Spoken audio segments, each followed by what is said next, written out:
नमस्कार, नर्मदा की पुकार में आपका स्वागत है। मैं हूं आपके साथ खुशी हाड़ा।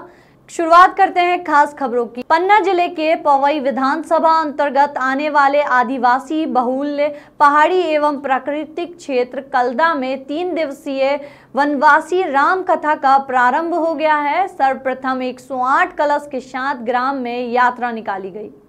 आपको बता दें, तत्पश्चात बागेश्वर धाम सरकार के पीठाधीश्वर राष्ट्र संत पंडित धीरेन्द्र कृष्ण शास्त्री के द्वारा वनवासी राम कथा के पहले दिन ही भगवान राम और शबूरी की कथा का श्रोताओं को रसपान कराया। महाराज ने कहा कि आगे भी देश और प्रदेश के वनवासी क्षेत्रों में कथा का आयोजन किया जाएगा, जिसकी पूरी जिम्मेदारी बागेश्वर धार समिति की होगी। वनवासियों ने किसी प्रकार का कोई सहयोग राशि नहीं लिया जाएगा। कथा में कल्दा के आसपास के 62 ग्राम ही नहीं बल्कि जिले और दूसरे जिलों से भी श्रद्धालु कथा सुनने के लिए पहुंचे। इस दौरान प्रेस वार्ता में महाराज ने कहा कि राम वन गए, इसीलिए राम वन गए थे। उन्होंने कहा था कि वनवासियों के पास साधन नहीं पर साधना है। साथ ही कहा कि वनवासियों को शिक्षित करने, उनके मुख्य धारा में जोड़ने के सनातन धर्म के लिए यह नवाचार है।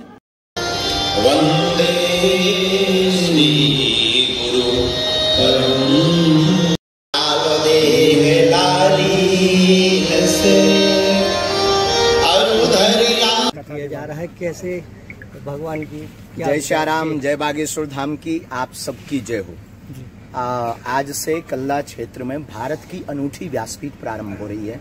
भारत के इतिहास में प्रथम बार एक ऐसी व्यासपीठ निज खर्च से, जिसमें धाम के ही खर्च से 3 दिवस तक वनवासी राम कथा शुरू होगी। देखो, राम जी बन गए तो राम बन गए, इसलिए दास भी उन्हीं भगवान श्री राम के मर्यादा पुरुषोत्तम राम जी के पद चिन्हों के आधार पर यहाँ के जो लोग हैं उनको शिक्षित करने के लिए, सनातन भाव से जोड़ने के लिए। और यहाँ पर केवल कथा नहीं है, भोजन भी है, भजन भी है और चिकित्सा की व्यवस्था भी है। तो स्वास्थ्य की सुविधाओं के लिए कैंप भी लगाया जा रहा, जिसमें हमारे माननीय कलेक्टर महोदय अद्भुत सहयोग कर रहे हैं। पूरी उनकी टीम, वन विभाग की पूरी टीम यहाँ के क्षेत्र के लोगों की जो समस्याएं हैं उनके निराकरण के लिए कैंप भी लगाए जा रहे हैं, साथ में कथा भी।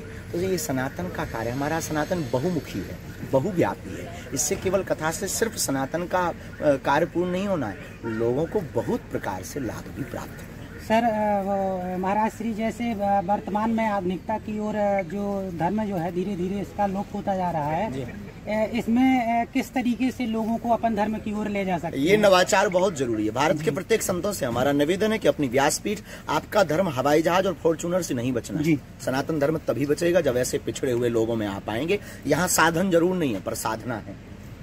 यहाँ साधन संपन्न लोग नहीं है, लेकिन हम आज सुबह जब यहाँ बैठे थे सामने बाहर, क्या भाव थे गांव की माताएं गाना सुना रही थीं, गीत गा रही थीं, छोटे छोटे बच्चे कलश लेकर के आए। यहाँ के जो पूरा वनवासी समूह है वो गदगद हैं, आह्लादित हैं। हमने सुना है 10 दिन से वो लोग सोए नहीं, दिन रात कार्य कर रहे हैं। तो हमें पता है कि ये चीजें आप संपत्ति से, हम तो विदेशों में भी कथा की है, बड़े बड़े शहरों में की है, बहुत बड़े बड़े लोगों की कथाएं की हैं। उन लोगों के पास साधन तो है पर साधना नहीं है। यहाँ साधन नहीं है, साधना है। महाराज जी, आपके द्वारा अंग्रेजों को राम कथा का रसपान कराया गया जी। अब आगे कौन से देश में निवासियों को इसका लाभ मिल पाएगा? देखिए, हमारी यात्रा बहुत विचित्र है जी। हम विदेश से सीधा कल्दा आए, अर्श से फर्श और फर्श से अर्श। हमारी जिंदगी में हमारी यात्राएं कुछ स्थिर नहीं है। आगे जहां बालाजी हमें भेजेंगे, हम सब कार्य अपने गुरु प्रेरणा से करते हैं। तो जहां सन्यासी बाबा गुरुजी की प्रेरणा होगी और आप लोग जहां हमें धक्का मार के भगा देंगे, हम वहां पहुंच जाएंगे। बहुत बहुत धन्यवाद।